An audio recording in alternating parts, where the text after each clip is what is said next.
Assalamualaikum warahmatullahi wabarakatuh. Waalaikumsalam warahmatullahi wabarakatuh. Selamat pagi menjelang siang Bapak Ibu guru hebat di seluruh Indonesia, khususnya di SMK Negeri 1 Rawi Tongkal. Pada kesempatan kali ini, perkenankan saya menyampaikan atau mendiseminasikan tentang materi budaya positif yang saya dapatkan dari pendidikan di calon guru penggerak angkatan kelima Kabupaten Pemalang. Tujuan dari diseminasi ini di mana nanti Bapak Ibu guru semua bisa ikut bersama-sama melaksanakan pembelajaran yang lebih berpihak kepada murid. Seperti pesan dari Ki Hajar Dewantoro, di mana kita sebagai pendidik itu harus menghamba pada murid. Maksudnya menghamba adalah di mana kita bisa menyesuaikan kebutuhan peserta didik. Jadi pusatnya atau fokus kita adalah peserta didik. Jadi kita harus bisa melihat potensi, bisa melihat karakter dari peserta didik, supaya kita bisa menyediakan atau melaksanakan pembelajaran-pembelajaran yang sesuai kebutuhan anak-anak. Nah, materi budaya positif ini salah satunya adalah untuk mengakomodir bahwa kita di sekolah itu harus menumbuhkan atau mengimplementasikan budaya positif dalam setiap kegiatan baik pembelajaran maupun di luar pembelajaran. Oke, baik Bapak Ibu, saya akan menjelaskan tentang materi budaya positif. Nah, ini materi yang saya dapatkan selama mengikuti pendidikan guru penggerak angkatan kelima. Nah, pada materi budaya positif ini sebenarnya sebelum mempelajari materi budaya positif, kita harus tahu dulu tentang filosofi Ki Hajar Dewantoro tentang pendidikan, di mana Ki Hajar Dewantoro menjelaskan bahwa proses pendidikan itu adalah proses menuntun anak sesuai dengan potensi dan karakteristiknya masing-masing. Nah, setelah itu ada materi tentang nilai dan peran guru penggerak, di mana guru penggerak harus memiliki nilai-nilai yang menunjang proses pembelajaran. Nah, setelah itu juga guru penggerak juga harus punya visi ke depan. Apa cita-cita yang akan kita wujudkan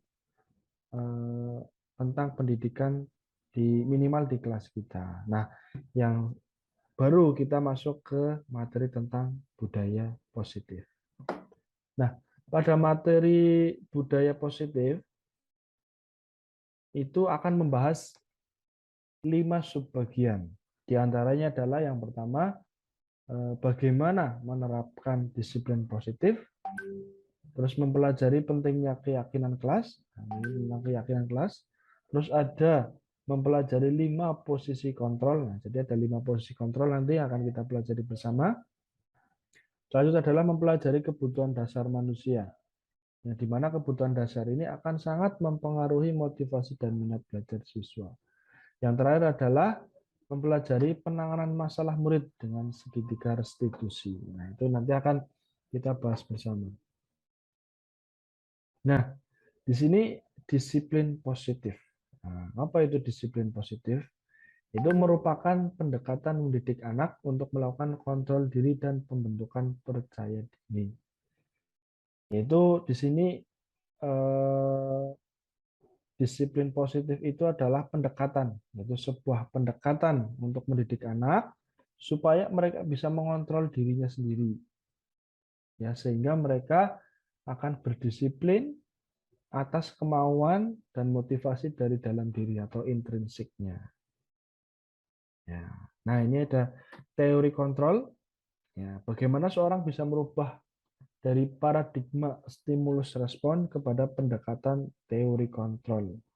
Ini menurut Stephen R. Covey, yaitu tentang prinsip center leadership, mengatakan bahwa bila kita ingin membuat kemajuan perlahan, sedikit-sedikit, ubahlah sikap atau perilaku Anda. Namun, bila kita ingin memperbaiki cara-cara utama kita, maka kita perlu merubah kerangka acuan kita. Ubahlah bagaimana Anda melihat dunia, bagaimana Anda berpikir tentang manusia. Ubahlah paradigma Anda.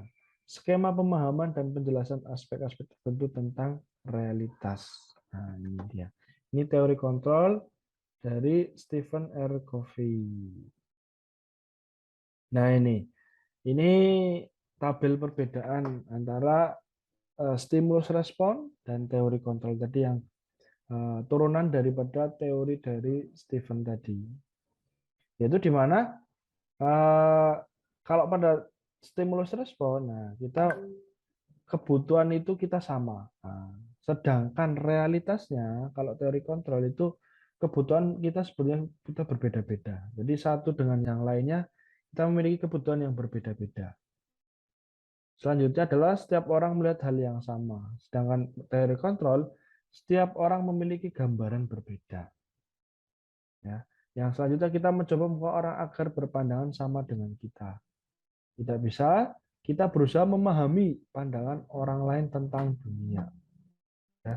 Jadi kita memaksa untuk mengubah pandangan orang supaya sama dengan kita itu akan sulit.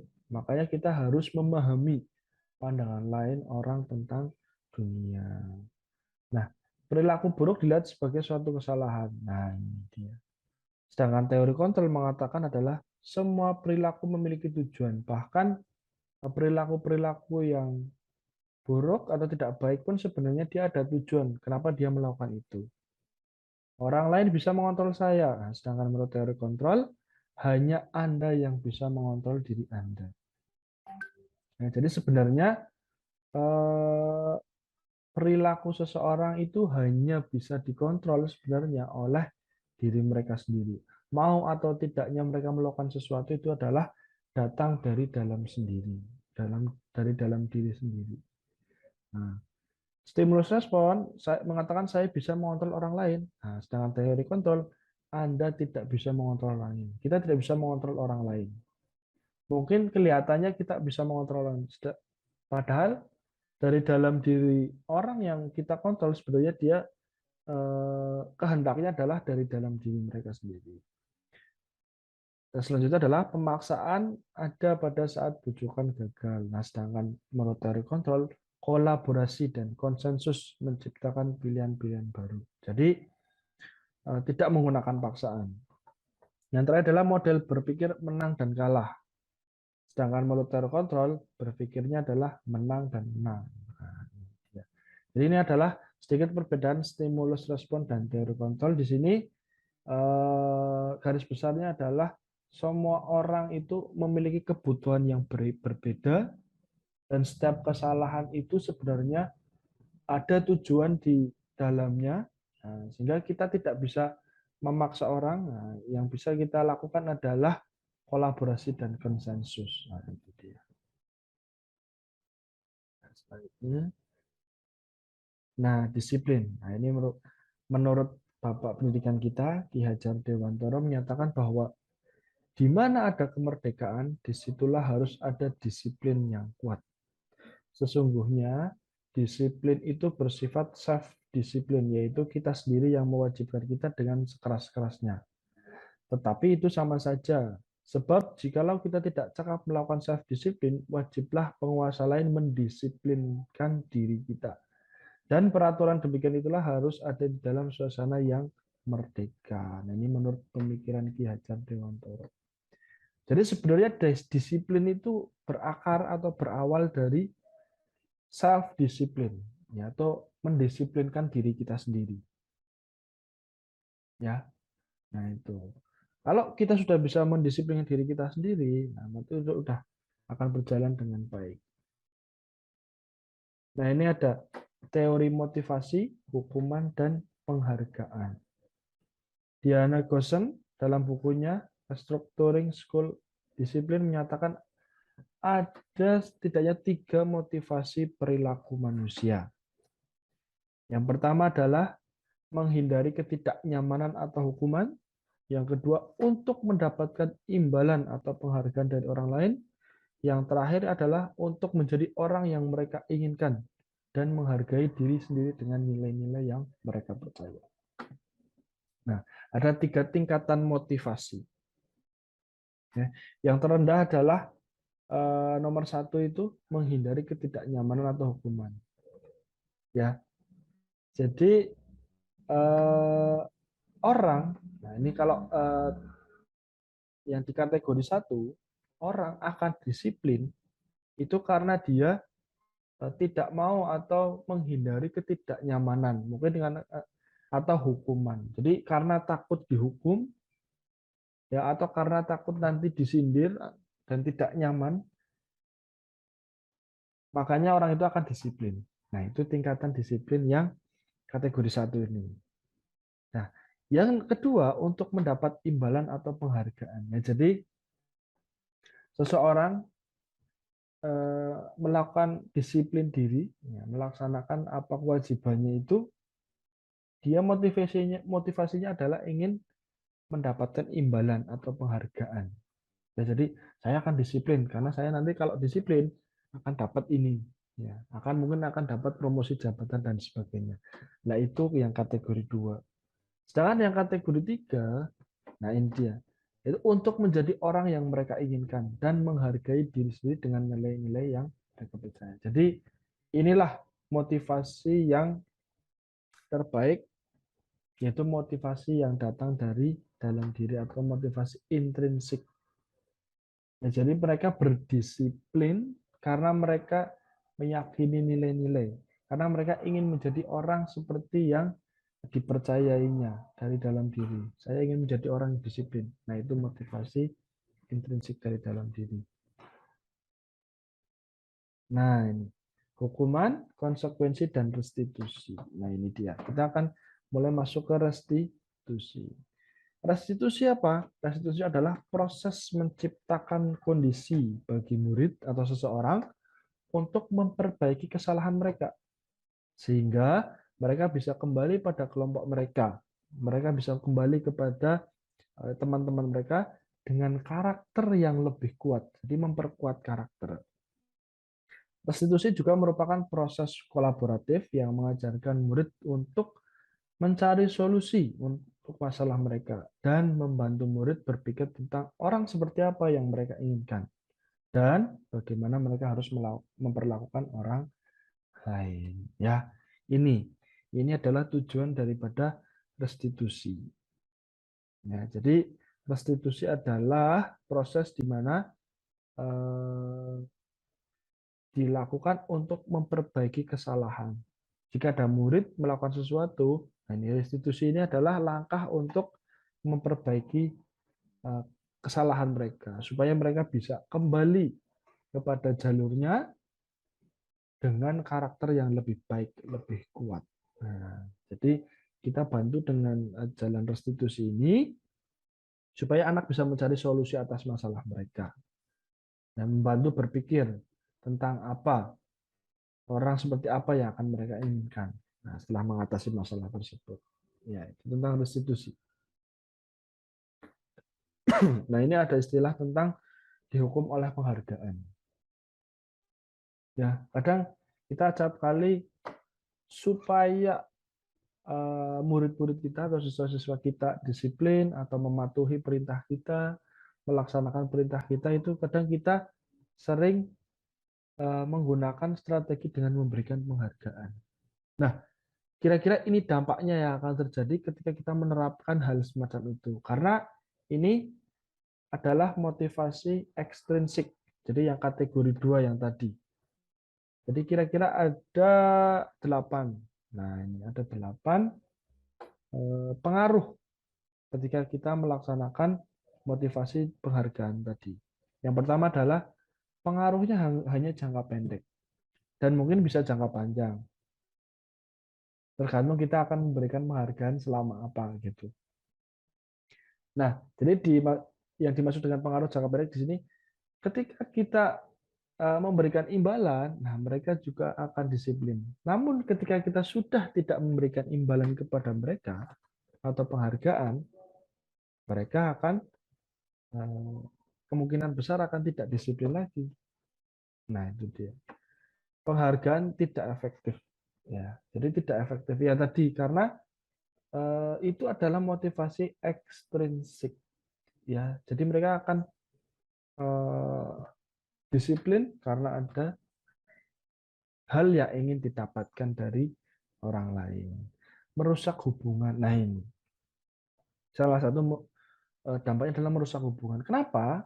Ya, karena ketika kita memberikan suatu penghargaan kepada salah satu orang atau salah satu murid, nah murid-murid yang lain akan merasa iri, akan merasa tidak istilahnya tidak sama perlakuannya dengan orang lain. Nah, itu dia.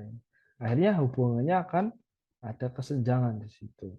Mengurangi ketepatan, mengurangi kualitas, mengurangi kreativitas. Nah, di sini. Nah, ketika dengan dasar penghargaan, ketika anak atau murid itu sudah mendapatkan penghargaan tadi, maka mereka akan stop di situ. Dia tidak akan mau istilahnya keinginan untuk berkembangnya lagi sudah berhenti, kreativitasnya berhenti di situ, kualitas ketepatan. Karena apa? Ya, saya sudah dapat penghargaan, ya sudah. Kenapa saya harus lebih dari itu? Karena sampai di sini aja saya sudah dapat penghargaan misalnya itu. Menghukum juga itu dia, sama motivasi dari dalam diri intrinsik. Nah, itu. Jadi kalau dengan penghargaan itu motivasi dalam dirinya intrinsiknya akan kurang. Nah, yang selanjutnya adalah keyakinan kelas. Apa itu keyakinan kelas? Kesepakatan kelas yang mengacu pada nilai-nilai dan prinsip-prinsip yang dianut oleh kelas tersebut. Ya, nilai-nilai di sini adalah nilai-nilai kebajikan atau nilai-nilai positif yang dipercayai dalam kelas. Kenapa kita harus membentuk keyakinan kelas? Nah, ini keyakinan kelas dibentuk ya, atau dibuat untuk mereka sebagai dasar mereka anak-anak itu meyakini ya apa yang harus saya yakini. Nah, ini makanya dibentuk keyakinan kelas. Jadi ketika terjadi suatu masalah, suatu pelanggaran, mereka akan melihat kembali keyakinan kelas apa yang sudah kami buat, apa yang sudah saya buat dengan teman-teman di kelas tentang nilai-nilai kebajikan. Ya, contohnya nilai-nilai kebajikan misalkan ibadah tepat waktu. Nah, salah satu contohnya nilai-nilai kebajikan bersikap jujur, tolong menolong terhadap orang lain, mandiri, gotong royong. Nah, itu salah satu atau beberapa nilai-nilai kebajikan. Maka ketika anak melakukan sebuah pelanggaran atau penyimpangan, mereka akan kembali ke keyakinan kelas mereka. Oh, saya tadi tidak sholat tepat waktu. Sedangkan keyakinan kelas saya harus sholat tepat waktu. Nah, mereka akan timbul motivasi intrinsik. Mengingat kembali keyakinan apa yang telah mereka buat. Nah, itu tujuan dari keyakinan kelas. Nah, ini beberapa tahapan untuk menciptakan program kebajikan atau keyakinan kelas. Di antaranya adalah satu, lihat daftar kebajikan yang telah disusun bersama. Contoh pembelajaran ya. Eh, jadi mereka akan melihat atau membuka daftar-daftar atau istilahnya contoh-contoh nilai-nilai kebajikan. Ya tadi seperti jujur, bertanggung jawab, gotong royong, tolong menolong, sopan santun. Nah, itu salah satu. Selanjutnya mereka akan menentukan nilai-nilai kebajikan yang ingin dijadikan perhatian utama. Nah, selanjutnya sempurnakan daftar nilai yang telah dibahas kembali dengan kelompok utama. Jadi diskusi di situ. Kira-kira mana yang akan kita terapkan di kelas kita gitu. Selanjutnya adalah buatlah sesuatu yang akan bisa kita lihat setiap saat. Bisa berupa poster atau desain yang bisa disimpan di dalam gadget, di HP, yang sewaktu-waktu kita membutuhkan, kita ingin melihat, bisa dibuka di situ. Nah, itu tentang tahapan membuat keyakinan kelas. Nah, ini ya, ini adalah lanjutan dari tadi, bersifat abstrak, ya. berupa pernyataan-pernyataan yang universal, dibuat dalam bentuk yang positif, kalimat-kalimat positif. Jadi kalimat-kalimat positif ya, bukan sebuah peraturan yang kadang ada sisi negatifnya.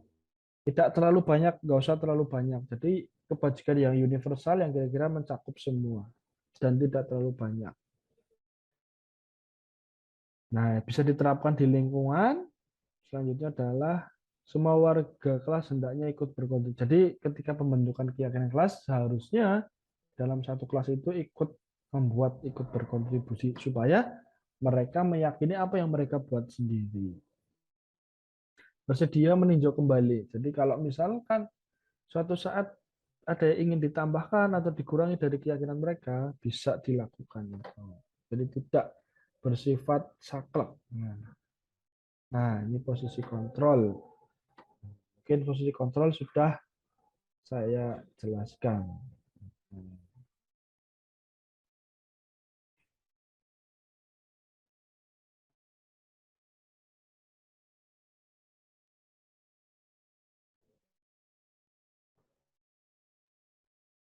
Oke, saya lanjutkan. Share screen saya kelihatan ya Bapak Ibu. Kelihatan, Pak. Oke, baik. Jadi keyakinan kelas di sini adalah di mana sebuah kelas itu akan membuat sebuah poin-poin kebajikan atau membuat suatu poin-poin kebajikan yang nantinya akan diyakini oleh satu kelas. Jadi menurut yang saya pelajari dari pendidikan guru penggerak, jadi untuk lebih baiknya adalah membuat keyakinan kelas dibanding membuat misalnya peraturan-peraturan yang akan mengekang siswa. Jadi keyakinan di sini disepakati bersama terhadap kebajikan-kebajikan universal. Ya, keyakinan kelas di sini bersifat abstrak daripada peraturan yang lebih rinci dan konkret. Nah, ini keyakinan kelas berupa pernyataan-pernyataan yang universal. Jadi pernyataan-pernyataan keyakinan kelas ini yang sifatnya universal. Jadi misalkan contohnya bertakwa kepada Tuhan Yang Maha Esa. Jadi selalu ibadah tepat waktu lah, itu salah satu contoh-contoh pernyataan universal. Pernyataan keyakinan kelas senantiasa dibuat dalam bentuk positif. Jadi kalimat-kalimat positif. Juga keyakinan kelas hendaknya tidak terlalu banyak sehingga mudah diingat dan dipahami oleh semua warga sekolah. Jadi keyakinan kelas nggak perlu sampai misalkan 15 sampai 20 poin. Jadi sedikit tapi yang mencakup semuanya. Keyakinan kelas sebaiknya sesuatu yang dapat diterapkan di lingkungan tersebut. Ya, jadi pembuatan keyakinan kelas juga harus memperhatikan kondisi sekitar, lingkungan, alam, budaya. Jadi misalkan kita di SMK Negeri 1 Dongkal, jadi keyakinan kelasnya yang lebih mengarah ke religius, sopan santun, seperti itu.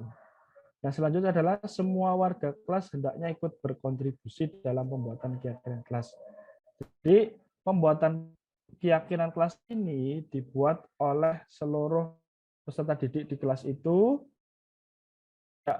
istilahnya dari satu sisi aja, misalkan dibentuk oleh wali kelasnya atau dibentuk oleh sekolah dan anak tinggal mengikuti, tidak seperti itu. Jadi keyakinan kelas dibuat bersama atas kesepakatan bersama. Jadi semua peserta didik di kelas itu bisa mengajukan atau mengungkapkan pendapatnya. Yang selanjutnya adalah bersedia meninjau kembali keyakinan kelas dari waktu ke waktu. Jadi keyakinan kelas itu sifatnya bisa berubah sewaktu-waktu tergantung keyakinan kelas masing-masing. Nah, selanjutnya adalah selain keyakinan kelas, untuk menumbuhkan budaya positif di sini ada 5 posisi kontrol kita sebagai seorang guru di sini dalam dunia pendidikan kita di sekolah sebagai guru. Yaitu ada 5 posisi. Yang pertama adalah penghukum, yang kedua adalah pembuat merasa bersalah, yang ketiga adalah sebagai teman, yang keempat adalah pemantau, yang kelima adalah manajer. Jadi kita sebagai guru di sekolah terhadap murid kita punya 5 posisi kontrol ini. Nah, manakah yang terbaik? Jadi yang terbaik adalah manajer. Mari kita bahas satu persatu. Jadi untuk posisi kontrol pemberi hukuman, jadi ini biasanya yang dulu mungkin sering diterapkan oleh Bapak Ibu guru. Ya, jadi ketika ada anak melakukan kesalahan, ketika ada anak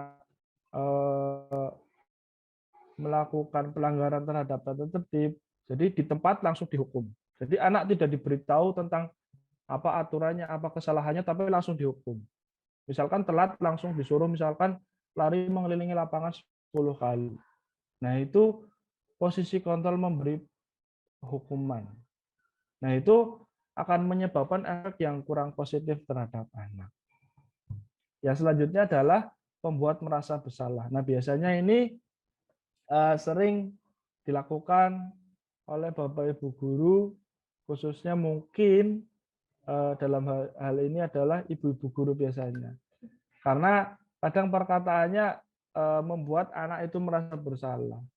Contohnya misalkan anak tidak mengerjakan tugas gitu, langsung sama misalkan gurunya langsung, "Duh, Mas, kenapa kok nggak mengerjakan tugas?" gitu. "Kamu nggak punya tanggung jawab ya? Kenapa kok kayak gitu nggak mengerjakan tugas, yang lain mengerjakan?" Nah, itu akan menimbulkan rasa bersalah di dalam diri anak, sehingga itu juga akan menimbulkan efek negatif dalam diri anak. Yang selanjutnya adalah teman. Nah, ini juga banyak Bapak Ibu guru yang menerapkan, kalau saya perhatikan, terutama Bapak Ibu guru yang mungkin dekat dengan anak gitu. Tapi kadang posisi kontrolnya masih dengan teman, maksudnya kurang tepat gitu. Kadang terlalu dekat dengan siswa itu juga kurang tepat. Jadi misalkan ada kesalahan, terus kata-katanya terlalu santai, terlalu udah tenang, nanti ini yang penting kamu jangan ulangi lagi ya, nanti misalnya Pak Joko bantu wis, jadi aman-aman aja gitu. Nah, gitu contohnya kayak gitu. Jadi itu juga kurang baik karena nanti efeknya adalah anak tersebut itu akan istilahnya manut atau patuh dengan guru yang dianggap temannya. Sedangkan Bapak Ibu guru yang tidak dianggap temannya, dia tidak akan istilahnya patuh dan nurut gitu. Dan efek buruknya lagi, kalau posisi sebagai teman, nanti kalau misalkan sewaktu-waktu Bapak Ibu guru yang dianggap sebagai temannya itu tidak bisa membantu dia, dia akan kecewa dan tidak mau lagi manut dengan Bapak Ibu guru tersebut. Nah, itu. Yang selanjutnya adalah yang keempat, pemantau. Nah, ini kalau pemantau di sini sudah lumayan bagus, ya nanti di atasnya ada posisi sebagai manajer. Jadi kalau pemantau itu sifatnya adalah istilahnya kita memberikan pengertian tentang istilahnya tata tertibnya dan konsekuensinya. Jadi di sini formal. Jadi Bapak Ibu guru di sini sifatnya formal. Ketika ada anak terlambat, ditanyain, kamu tahu kan tata tertibnya apa? Kamu tahu kan konsekuensinya apa? Silakan laksanakan. Nah, jadi itu posisi pemantau di situ. Jadi menanyakan apa tata tertibnya, apa sanksinya. Jadi anak itu akan sadar dengan sendirinya kesalahannya apa dan istilahnya sanksinya apa. Yaitu lumayan bagus. Nah, namun di atas itu ada posisi kontrol sebagai manajer. Nah, kita diharapkan Bapak Ibu guru semua kita bisa menempatkan diri sebagai posisi manajer. Jadi posisi manajer di sini ketika terjadi pelanggaran atau terjadi ketidakpasan terhadap murid, kita sebagai guru melakukan istilahnya perbincangan dengan anak supaya kita tanyakan dulu apa masalahnya, kita tanyakan dulu apa keyakinannya.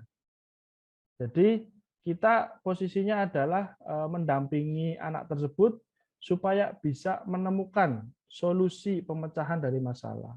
Misalkan ada anak terlambat, nah kita tanyakan dulu. Nah, kenapa terlambatnya dan sebagainya. Nah, terus setelah itu kita tanyakan keyakinan kelas. Apakah misalkan kamu dengan datang terlambat itu sesuai dengan keyakinan kelas kamu, sesuai dengan hati nurani kamu, apakah kamu memang terlambat itu disengaja gitu. Nah, nanti misalkan mesti anak itu tidak akan disengaja atau dengan sengaja terlambat. Mesti ada alasannya. Nah, kita cari jalan keluarnya, kita cari solusinya sembari didampingi. Nah, itu yang mungkin diharapkan dalam 5 posisi kontrol. Oke, baik, selanjutnya. Habis. Oh, ya udah. Bapak-Ibu, ini Zoom-nya habis. Kita keluar dulu. Nanti login lagi ya.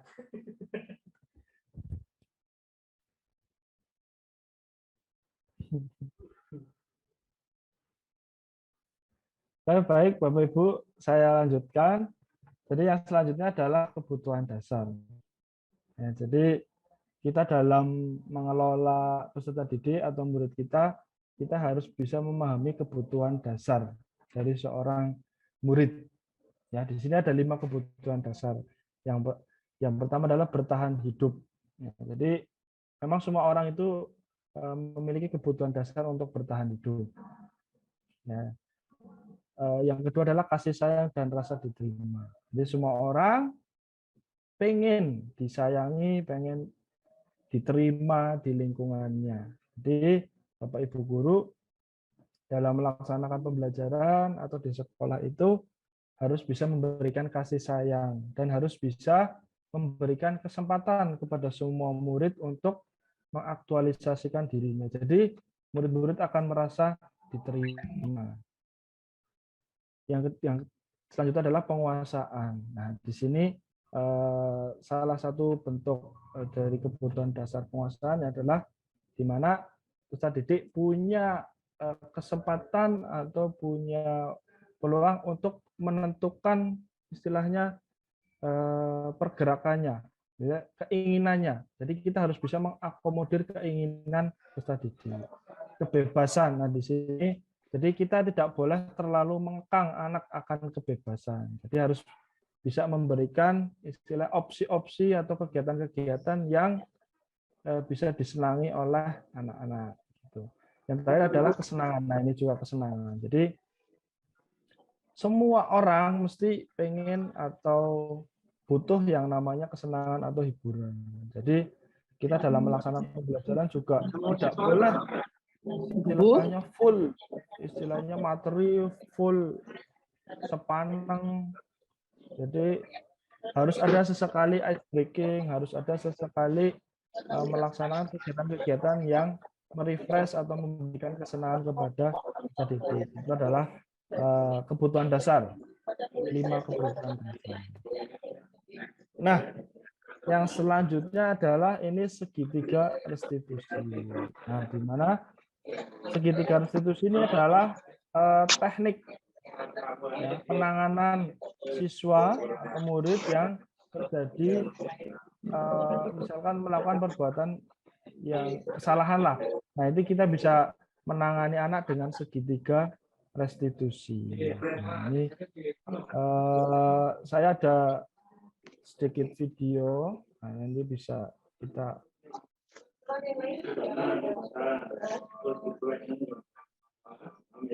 tentang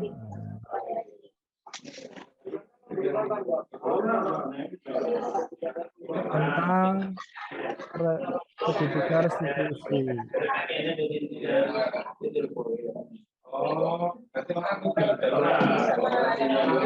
Terima kasih.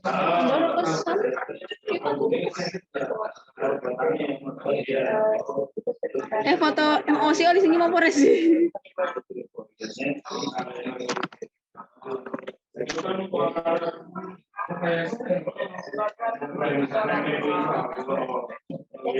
Kelihatan ya, Bapak Ibu. Nah,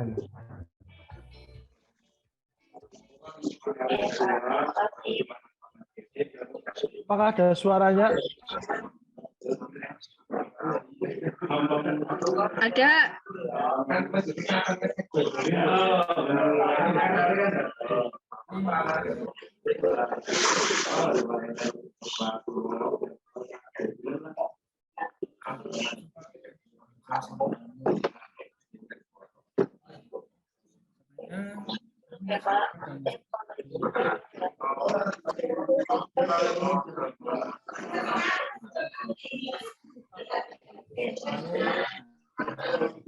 Karena mic-nya bisa di off dulu. Digituin sama temen, gitu juga kesel juga. Pada saat kamu marah, kadang-kadang kamu mau melakukan apa? Bisa. Ya saat itu saya langsung kata-katain si Dida di depan teman-teman kelas. Soalnya saya kesel banget. Jadi emosi saya tidak terkendali, Pak. Oh, seperti itu. Ya, kalau melakukan hal seperti itu, pasti ada alasannya, bukan, Nisa? Iya, Pak. Soalnya seperti saya di situ gara-gara gitu. Aku. Terus saya mau diam aja, Pak. Oh, alah, gitu. Ya,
gimana kabarmu hari ini? Kabar saya baik, Pak. Pak Joko manggil saya ke sini kenapa ya, Pak? Pak Joko cuma pengen ngobrol aja sama kamu. Oh, iya, Pak. Katanya kamu ada masalah ya sama Lida. Iya, Pak. Saya kesel sama Lido. Gara-gara Lido, sepatu saya jadi diambil sama guru. Masa teman kayak gitu, Pak? Oh, begitu. Ya pasti kamu marah dan kesal. Pak Joko juga kalau digituin sama temen kayak gitu juga kesel juga. Pada saat kamu marah, kira-kira kamu mau melakukan apa, Nisa? Ya saat itu saya langsung kata-katain si Lido di depan teman-teman kelas, Pak. Soalnya saya kesel banget. Jadi emosi saya tidak terkendali, Pak. Oh, seperti itu. Ya kamu melakukan hal seperti itu, pasti ada alasannya, bukan, Nisa? Iya, Pak. Soalnya sepatu saya di situ gara-gara Lido. Masa saya mau diam aja, Pak? Oh, alah, gitu.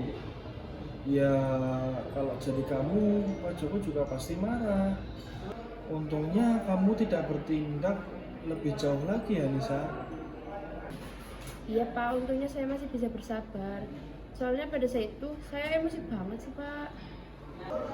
Oh, baguslah Nisa. Kamu bisa bersabar seperti itu dan tidak melakukan hal yang lebih parah lagi.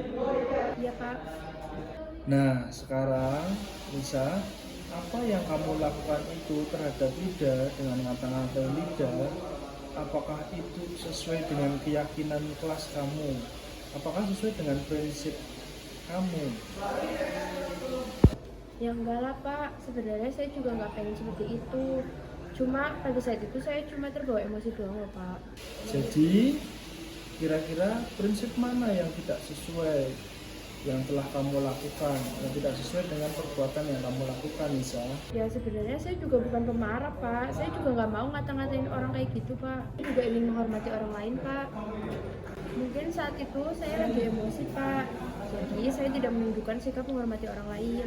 Nisa, kamu meyakini bahwa menghargai orang lain itu penting untuk kamu? Yakin lah, Pak. Ya, Pak Joko juga setuju. Kita harus saling menghargai satu sama lain.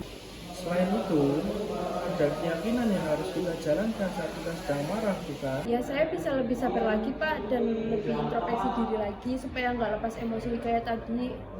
Baiklah, kamu bersedia memperbaiki masalah ini?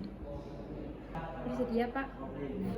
Kalau kamu memperbaiki masalah ini, kira-kira kamu akan jadi orang seperti apa, Nisa?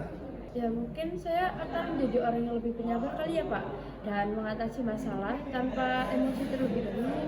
Ya, kira-kira bagaimana rasanya menjadi orang seperti itu? Rasanya pasti nyaman dan bangga Pak, bisa menahan diri. Baiklah kalau begitu, mari kita pikirkan bagaimana cara untuk menyelesaikan masalah ini.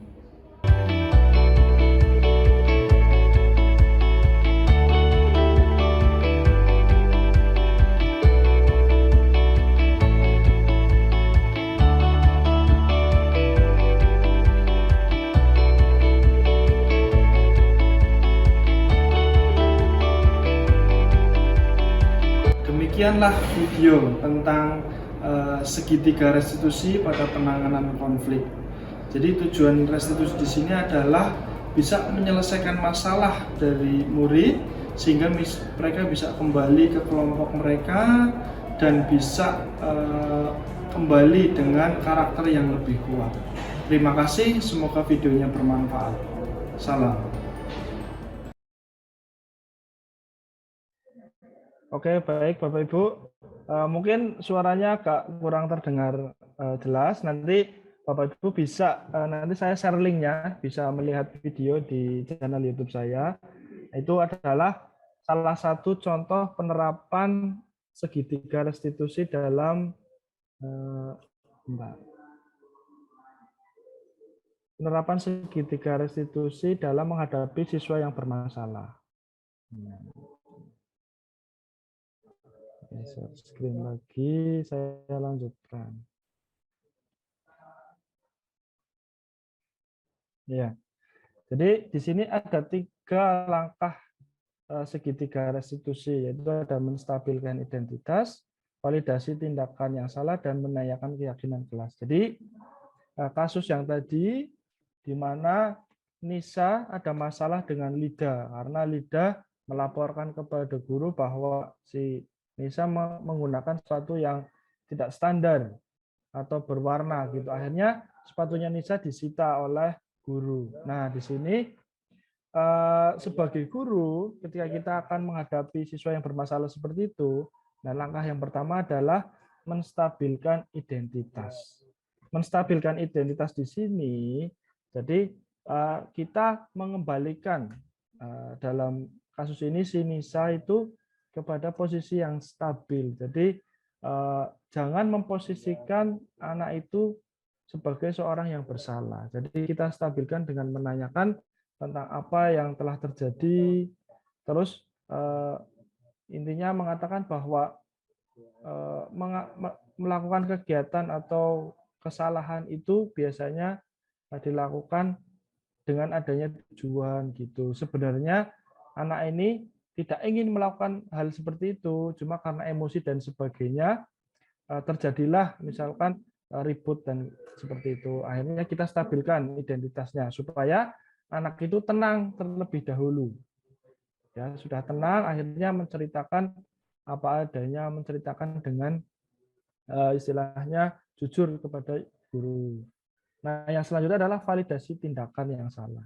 Jadi tindakan yang salah yang dibuat oleh siswa kita validasi bahwa misalkan tadi Nisa melakukan kesalahan, intinya membentak-bentak si Lida, memaki-maki Lida di depan teman-temannya.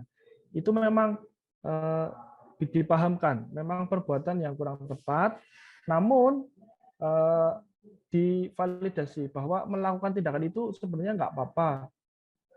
Pak Joko juga misalkan di posisi itu mungkin seperti itu. Nah, tapi kita bisa tidak melakukan hal seperti itu dengan misalkan bersabar dan sebagainya. Jadi divalidasi dulu. Nah, yang terakhir adalah menanyakan keyakinan. Jadi keyakinan kelas yang telah dibuat. Nah, keyakinan di dirinya si Nisa itu bagaimana. Jadi misalkan saya ya mesti anak-anak itu punya keyakinan bahwa emosi memaki-maki seseorang itu bukan hal yang baik, mesti sudah mereka yakini. Makanya kita tanyakan itu. Apakah istilahnya membentak, marah, dan sebagainya itu hal yang baik? Kita bukan. Gitu. Apakah kamu yakin dengan bersabar, tidak marah-marah itu akan membuat kamu lebih baik? Nah, iya Pak. Nah, itu akan memberikan kesadaran dari dalam atau intrinsik sehingga anak itu akan sadar dengan sendirinya dari dalam. Nah, itu salah satu contoh segitiga restitusi. Nah, ini. Nah, ini perubahan dalam diri setelah mempelajari modul-modul di modul tentang budaya positif, ya. Ini saya pribadi dan kami harap Bapak Ibu guru semua juga bisa menerapkan budaya positif ini di kelas, di sekolah dengan murid-murid Bapak Ibu semua. Semoga dengan penerapan budaya positif itu akan lebih bisa memberikan layanan pendidikan yang lebih baik, murid-murid juga memiliki motivasi intrinsik yang lebih baik. Jadi mereka akan tergerak dengan sendirinya. Jadi tidak karena takut. Nah, tadi ada 3 jenis motivasi. Jadi mereka akan tergerak dengan sendirinya atas keyakinannya. Jadi bukan karena takut akan sanksi, bukan karena takut akan dimarahi Bapak Ibu guru. Jadi lama-lama mereka akan istilahnya menjadi pribadi yang sadar, yang lebih baik karakternya ke depannya. Itu. Nah, ini sudah tadi. Nah, ini juga pengalaman-pengalaman tadi sudah ada di video. Pengalaman baik. Nah, yang perlu ditingkatkan. Nah, ini penerapan segitiga. Nah, ini contoh-contoh istilahnya yang sudah saya laksanakan di dalam kelas saya. Jadi, nanti harapan kami Bapak Ibu guru juga bisa memulai di kelas-kelas Bapak Ibu guru semua bisa mulai membuat menyusun keyakinan kelas bersama kelas minimal di kelas yang Bapak Ibu sebagai wali kelasnya. Jadi menyusun keyakinan kelas di mana keyakinan kelas itu dibentuk oleh saran-saran atau masukan dari murid-murid sendiri. Jadi mereka akan merasa memiliki sehingga memiliki keyakinan kelas itu dan mereka akan menjalankan dengan sepenuh hati sehingga akan tercipta kondisi kelas yang murid-muridnya berkarakter yang lebih baik. Nah, ini contoh aksi nyata yang diterapkan di kelas saya di kelas 12 TKRO 2. Nah, jadi ini mereka mengajukan Pak keyakinan kelas yang ini yang bisa diterapkan di kelas ini ya gitu. Nah, ini juga salah satu penerapan posisi kontrol sebagai manajer. Jadi ketika ada anak telat, nah kita posisikan diri kita sebagai manajer. Jadi jangan langsung begitu ada anak telat, langsung kita hukum gitu. Karena membersihkan halaman satu sekolahan gitu misalkan, atau lari keliling Randu Dongkal. Nah, jadi jangan seperti itu. Jadi kita harus bisa memposisikan diri kita sebagai manajer. Nah, ini juga salah satu penerapan budaya positif juga menyambut anak di gerbang. Ya, terima kasih. Itu mungkin yang bisa saya sampaikan oleh kami selama mengikuti pendidikan guru penggerak angkatan kelima. Ya. Oh ya. Terima kasih atas perhatiannya. Semoga apa yang saya sampaikan ini bisa menginspirasi Bapak Ibu dan bisa diterapkan di kelas Bapak Ibu semua. Sehingga nanti sekolah kita bisa menerapkan budaya positif secara keseluruhan. Sehingga anak-anak memiliki karakter yang terbentuk dari keyakinan mereka masing-masing. Oke, Bapak Ibu. Selanjutnya adalah sesi diskusi. Silakan barangkali Bapak Ibu guru ada yang mau bertanya. Wana ya. Iya, Bapak. Terima kasih materi yang sangat mengesankan ya, Pak Joko dan Pak Zaki. Di sini saya mau bertanya ya, pada saat melaksanakan segitiga restitusi itu, di situ ada menstabilkan identitas, ya. Nah, di situ takutnya murid tidak ada rasa salah pada saat melakukan kesalahan dan akan diulang-ulang terus-menerus. Itu bagaimana ya, Pak, solusinya? Terima kasih. Oke, baik. Terima kasih Bu Ana. Ya memang di sini adalah utamanya adalah sebelum kita menerapkan segitiga restitusi, kita pastikan dulu kelas itu ya atau anak itu kelasnya sudah membuat keyakinan kelas. Jadi hal itu akan meminimalisir hal yang ditanyakan tadi Bu Ana Matufani saat menstabilkan identitas. Nah, jadi kita menanyakan istilahnya apa kesalahan yang telah diperbuat, bahwasanya membuat kesalahan itu tidak bukan merupakan hal yang istilahnya fatal dan tidak bisa diperbaiki. Sebenarnya penguatannya di titik itu, Bu Ana. Jadi selama kalau kelasnya sudah memiliki keyakinan kelas itu sendiri, saya yakin anak itu akan sadar dengan sendirinya. Jadi nanti emosinya akan turun. Oke, terima kasih Pak Zaki.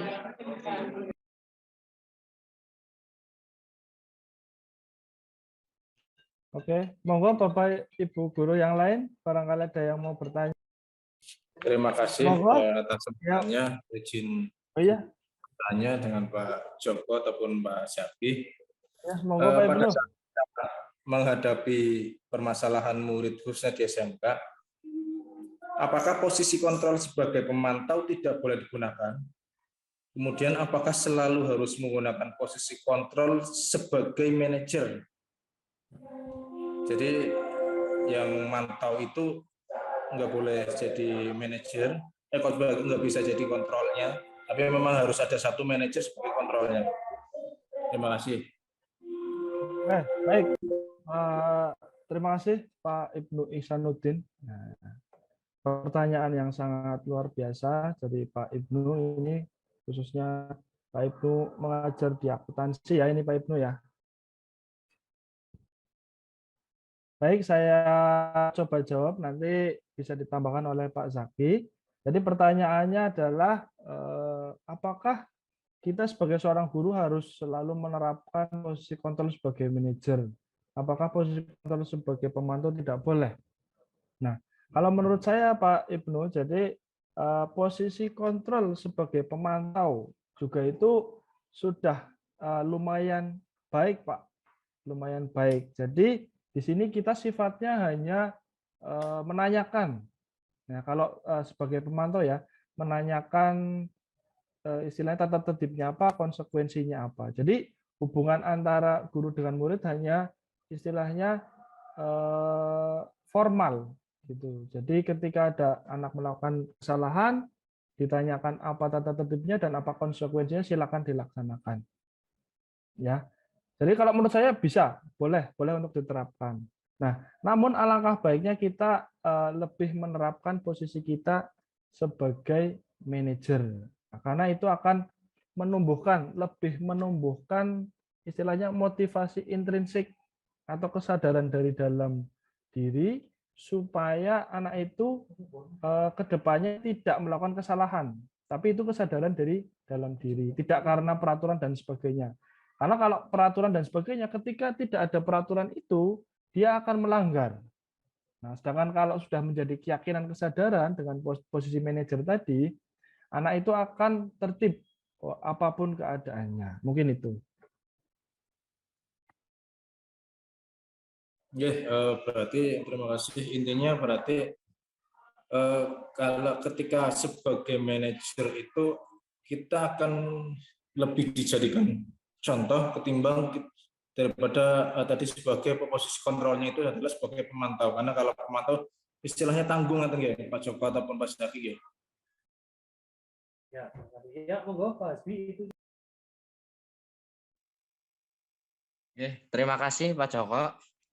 Saya mau bertanya tentang kesalahan siswa. Itu banyak guru atau mungkin saya atau mungkin yang lainnya juga tentang penanganan siswa, apalagi siswa yang bermasalah atau melakukan kesalahan. Itu guru ataupun mungkin pendidik melakukannya di depan umum. Itu kira-kira sebabnya apa dan solusinya bagaimana, Mbak? Biar sebabnya apa dan apakah itu sudah tepat atau belum gitu. Oke, baik. Terima Terima kasih Pak Asbi. Nah, jadi pertanyaan yang sangat luar biasa dari Pak Asbi. Jadi tadi ketika kita bertemu dengan murid atau siswa yang melakukan kesalahan, nah tadi kasusnya adalah Pak Asbi, anak ini dimarahi di depan teman-temannya ya Pak Asbi ya. Iya. Jadi jelas itu kalau menurut saya itu tidak tepat atau kurang tepat karena memarahi anak di depan umum atau di depan teman-temannya itu akan memposisikan anak itu pada istilahnya profil anak yang gagal akhirnya. Jadi anak itu yang dimarahi di depan umum itu akan merasa gagal. Ya, nanti lebih ngerinya anak itu akan down gitu. Istilahnya akhirnya motivasinya akan turun lemah, jadi malas berangkat sekolah dan sebagainya. Itu akan sangat berpengaruh terhadap psikis anak-anak. Jadi kalau menurut saya itu mungkin berarti masuknya ke posisi kontrol sebagai penghukum. Ya, jadi ada anak melakukan kesalahan tanpa lihat situasi dan kondisi dimarahi di depan umum, di depan anak-anak.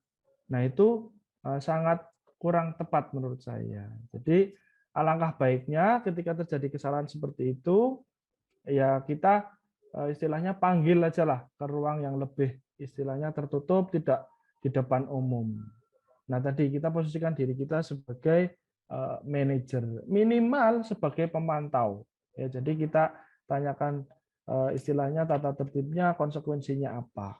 Ya, alangkah lebih baiknya ya sebagai manajer supaya anak itu bisa pulih kembali dan bisa menunjukkan karakter yang lebih baik dari dalam diri karena dia menyadari dengan sendiri kesalahannya apa dan yang harus saya lakukan itu apa. Nah, itu anak akan istilahnya bisa mencari solusi sendiri. Kita sebagai manajer hanya istilahnya mendampingi dan menunjukkan arah supaya anak itu bisa sadar dengan sendirinya. Begitu Pak Ispi kira-kira? Oke, baik. Terima kasih Bapak Ibu semua yang sudah mengikuti diseminasi. Monggo barangkali Pak Nugroho bisa mau menyampaikan kira-kira refleksi apa yang sudah didapatkan dari pertemuan kita pada pagi menjelang siang hari ini. Coba kesan-kesannya apa yang didapatkan dari kegiatan ini? Coba Pak Nugroho.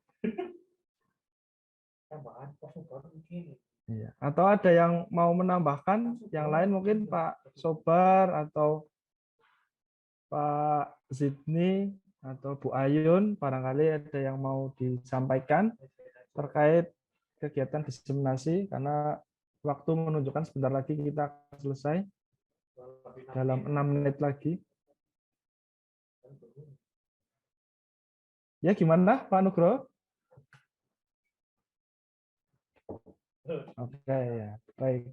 Siap menerapkan ya budaya positif di dalam kelas ya, Pak Nugroho ya. Oke, baik. Bu Ana, terima kasih Bu Ana. Oke. Terima kasih Bapak, sangat bermanfaat. Oke, baik. Baiklah, terima kasih Bapak Ibu semua yang telah mengikuti kegiatan diseminasi budaya positif. Nah, kami mengucapkan banyak terima kasih kepada Bapak Ibu guru semua. Semoga tujuan dari diseminasi ini bisa tercapai, bahwasanya kita bisa menciptakan sebuah iklim pembelajaran di sekolah yang lebih positif, lebih bisa menggali karakter baik dari peserta didik. Baiklah, cukup sekian dari kami, kurang lebihnya mohon maaf. Wassalamualaikum warahmatullahi wabarakatuh. Waalaikumsalam warahmatullahi Waalaikumsalam warahmatullahi wabarakatuh. Ya, terima kasih Bapak Ibu semua.